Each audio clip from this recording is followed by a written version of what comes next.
नमस्कार, आप देख रहे हैं न्यूज़ 18 का डिजिटल प्लेटफॉर्म और मैं हूं आपके साथ जागृति खंडवार। इजराइल और ईरान के बीच जारी तनाव को लेकर एक बड़ा दावा सामने आया है। अमेरिकी अखबार न्यूयॉर्क टाइम्स की एक रिपोर्ट में कहा गया कि जब अमेरिका ईरान के साथ अंतरिम शांति समझौते के लिए बातचीत कर रहा था तो उसी दौरान इजराइल ने कथित तौर पर ईरान के शीर्ष वार्ताकारों को निशाना बनाने की योजना बनाई थी। ये दावा अमेरिका के वर्तमान और पूर्व अधिकारियों के हवाले से किया गया है। हालांकि इन दावों की स्वतंत्र आधिकारिक पुष्टि नहीं हुई है और न ही इजराइल, अमेरिका या ईरान की ओर से इस पर कोई आधिकारिक प्रतिक्रिया सामने आई है। अब इस रिपोर्ट के मुताबिक अप्रैल में शुरू हुई युद्ध विराम बातचीत के दौरान अमेरिका की चिंता उस समय और बढ़ गई जब ईरान के दो प्रमुख अधिकारी, विदेश मंत्री अब्बास अराघची और संसद के स्पीकर मोहम्मद बागर गालिबाफ को कथित तौर पर निशाना बनाने की कोशिश की गई। अमेरिकी अधिकारियों को आशंका थी कि अगर इन नेताओं पर हमला सफल हो जाता तो शांति वार्ता पूरी तरह से पटरी से उतर सकती थी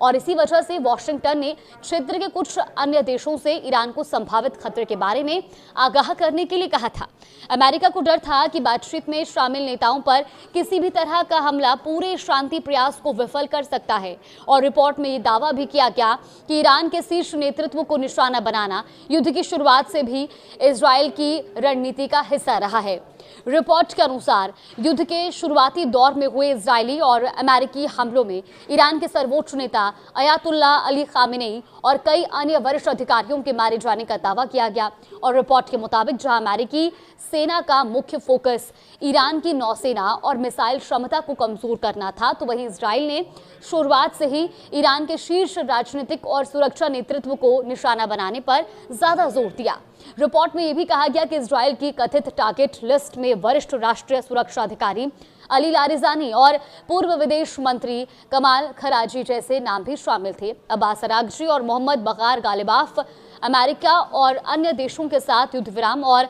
स्थायी शांति को लेकर चल रही बातचीत में अहम भूमिका निभा रहे थे और इसी वजह से दोनों नेताओं को कथित तौर पर इजराइल की टारगेट लिस्ट में रखा गया था। रिपोर्ट में एक अमेरिकी अधिकारी के हवाले से यह भी कहा गया कि जब ट्रंप प्रशासन को गालिबाफ के संभावित निशाने पर होने की जानकारी मिली तो उसने इजराइल से ऐसा कदम नहीं उठाने का अनुरोध किया। रिपोर्ट में आगे दावा किया गया कि इसी साल अप्रैल में जब अराघची और गालिबाफ अमेरिका उपराष्ट्रपति जेडी वेंस से बातचीत के लिए इस्लामाबाद जाने वाले थे कि तभी उनकी सुरक्षा को लेकर गंभीर चिंता थी। ईरानी अधिकारियों को आशंका भी थी कि यात्रा के दौरान इजराइल हमला कर सकता है और रिपोर्ट के मुताबिक ईरानी प्रतिनिधिमंडल को लेकर जा रहे विमान को पाकिस्तान की ओर से लड़ाकू विमानों की सुरक्षा भी दी गई। तो वहीं तेहरान लौटते समय ईरान की सुरक्षा एजेंसियों ने विमान को अलर्ट भेजा कि खुफिया जानकारी के अनुसार इजराइल हमला करने की तैयारी कर रहा है। रिपोर्ट में दावा किया गया कि इजराइल के दो लड़ाकू विमान ईरान के हवाई क्षेत्र में प्रवेश कर चुके थे और संभावित खतरे को देखते हुए विमान को तेहरान की बजाय मशहद हवाई अड्डे पर उतारा गया, जो कि पाकिस्तान की सीमा के सबसे करीब माना जाता है। इसके बाद ईरानी प्रतिनिधिमंडल ने सड़क मार्ग से करीब 8 घंटे तक का सफर तय कर तेहरान पहुंचकर अपनी यात्रा पूरी की। हालांकि एक बार फिर यह स्पष्ट करना जरूरी है कि न्यूयॉर्क टाइम्स की